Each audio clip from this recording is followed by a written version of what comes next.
Usa ka 71 anyos nga lalaki sa Kiblawan, Davao del Sur ang patay. Human giatsa sa ulo sa iyang pagumangkon nga gingong lango sa ilim ng makahubog. Nakaalerto si Argil Relator. Uy, Ginoo ko. Dali ah. Nakatawag ko. Okay na. Padali, Ebi. Apilig rescue. Nagkaguliyang ang mga residente sa Barangay Santo Niño, Kiblawan sa Davao del Sur. Pumanakitang nagkadugo na ang ulo sa 71 years old nga lalaki nga naghigda sa duyan gawa sa usa ka tindahan Martes sa gabi.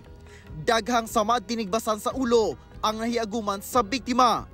Pag-abot sa rescue vehicle sa MDRMO Kiblawan, gilayong gidala sa ospital ang biktima apan gideklara na kining dead on arrival sa doktor. Sa inisyal nga investigasyon sa Kiblawan Police, nagpahulay sa ratan nga duyan ang biktima, gihangkalit lang siyang giatsa sa sospek. Ang sospek, ang kaugalingong pag-umangko niini nga giingong lango sa ilim ng makahubog ni adtong higayuna. Misibat matud pang sospek nga daw walay nahitabo. Nagdala man ko to sa katsa. Lisod yung kayo to. Kita mo?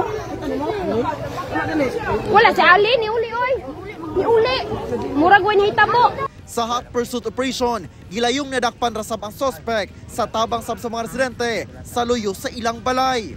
Na-recover sab ang gigamit niya nga atsa sa pagpatay sa biktima. Napriso na sa Kiblawan Municipal Police Station ang sospek nga wala na mihatag og pahayag o mag-atubang og kasong murder.